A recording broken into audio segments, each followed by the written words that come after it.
Deer subscribers, এরকম বড় চিংড়িদের যদি না ভেজে গরম গরম ভাত না খান তাহলে কিন্তু জীবনটাই বৃথা। এই চিংড়ি ভাজবেন এবং গরম গরম ভাত দিয়ে খাবেন। এখন কিভাবে কি রেসিপি কি কঠিন কিনা আসেন শেয়ার করি। সর্বপ্রথম হলো আম্মু এখানে চিংড়ি মাছের উপরে যে খোসাটা সেইটা পরিষ্কার করে নিচ্ছে এবং উপরে দেখবেন রক থাকে সবসময় চিংড়ির। যেহেতু ছোট চিংড়িটা পরিষ্কার করতে ঝামেলা, বড় চিংড়ির ক্ষেত্রে কিন্তু এটা বেশি একটা ঝামেলা না, যার কারণে উপরে কেটে আগে এখান থেকে রকটা বের করে নেবে। রকটা কেন খাওয়া হয় না, কারণ অনেকে বলে এটা পায়খানার রাস্তা এবং চিংড়ি মাছের মাথায় সব ঝামেলা থাকে। যাই হোক, এটা বের করে খাবেন, দেখবেন রেস্টুরেন্টে এটা ক্লিন করে দেয়। সবার আগে হলো নিচে যে পাগুলা ওগুলো কেটে নেবেন এবং নিচের জায়গায় যে ছিলকাটা থাকে চিংড়ির ওটা থাকবে, কিন্তু মাছ বরাবর এই রকটা বের করে ফেলবেন। সব ক্লিয়ার করার পর ধুয়ে মুছে ফেলার পর ওই যেই কাঠি কাবাব তৈরি করি আমরা, যে কাঠিটা দিয়ে সেটা মাছের মাথা থেকে লেজ পর্যন্ত ঢুকাই দেবেন। এখন কেন ঢুকাচ্ছি, তার কারণ হলো মাছটা সোজা থাকবে, বাঁকাবে কম। যেহেতু চিংড়ি মাছ ভাজলে একটু বেঁকে যায়, কিন্তু যেহেতু এটা বড় চিংড়ি, এটা সুন্দর লাগার জন্য আমরা মেনলি হলে কাঠিটা ইউজ করি।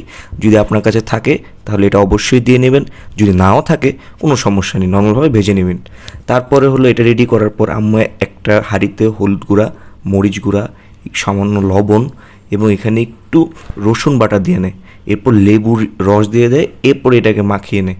এখন এটা খুব জরুরি কি না, এটা হলো সোজা একটা হিসাব। মেন হলো এই চিংড়ি মাছটার একটু মশলা লাগবে গায়ে এবং এটা ম্যারিনেটের মতো মশলাটা একটু ভিতরে গেলে, কারণ চিংড়ি মাছ জানেন কোলেস্ট্রল বেশি, যদি একটু ভালো না লাগে মুখে খেতে তাহলে ভালো লাগবে না। এটা মাখায় নেবেন। আমরা 5টা চিংড়ি ভালোভাবে মাখিয়ে নিয়েছি এবং এখানে আম্মু একদম পিওর সরিষার তেল ইউজ করে এবং এটা কিছুক্ষণের জন্য ম্যারিনেট করে রেখে দেবে। এখন আপনার কত মিনিট, 15 থেকে 20 মিনিট, আমরা এখানে আধা ঘন্টা রাখি। এরপর আমরা এটাকে আলাদা একটা পাত্রে নিয়ে নিই, কারণ এই হাঁড়িতে আমরা আরেকটা কাজ করব। দেখেন অনেকক্ষণ হওয়ার পর কিন্তু এটা কিন্তু এখন ভালোভাবে মাখু মাখু হয়ে গেছে, একদম কাঁচা মশলা চিংড়ি মাছ রেডি। এখানে আমরা একটু বেসন এবং পানি অ্যাড করে নিয়ে ওই হাঁড়িতে, যে হাঁড়িতে মশলা মাখানো হয়েছিল, এবার হালকা একটু বেসন দিয়ে এটাকে আমরা ভাজবো। এই বেসনটা ইউজ করলাম কেন, বেসনটা ইউজ করলে চিংড়ি মাছের গায়ে একদম একটা ক্রিস্পিনেস আসবে এবং বেসনটা যখন খাবেন মশলার সাথে বেসনটা যে মিশে গেছে, গায়ে যে মশলাটা দিয়েছিলাম চিংড়ির, খুবই সুস্বাদু লাগবে।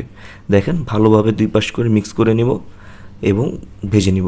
মশলাও কিন্তু খুব পরিমাণে বেশি দিনই, বেসনের পরিমাণে খুব বেশি দিনই, একদম হালকা একটা টাচ কিন্তু গর্জিয়াস টেস্ট আসবে।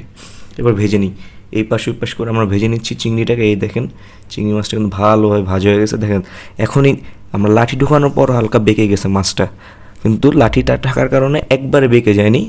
এই মিটের যে পার্টটা একদম ওইটা কিন্তু স্ট্রেট আছে। এখন লাঠিটা ইউজ করবেন। ভাজা শেষ। এই দেখেন 3টা চিংড়ি আমরা আগে নামিয়ে ফেলেছি। চিংড়ির মিটগুলো দেখেন একদম লোভনীয়, উপরে মাথাটাও আছে, মাথাটা চাবিয়ে খেতে সেই ভালো লাগবে। এই দেখেন আরও 2টা আমাদের রেডি হয়ে গেছে, একদম রেডি এখন। কিন্তু ওয়েট ওয়েট ওয়েট, একটু ছোঁয়া বাকি। কী সেটা, সেটা হলো আমরা পেঁয়াজটাকে একদম ভাজা ভাজা করে নিব, একদম বেরেস্তার মতো।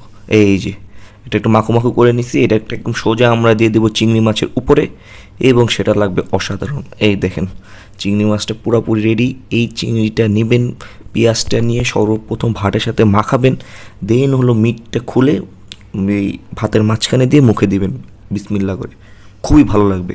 আশা করি এই ভিডিওটা আপনাদের ভালো লেগেছে।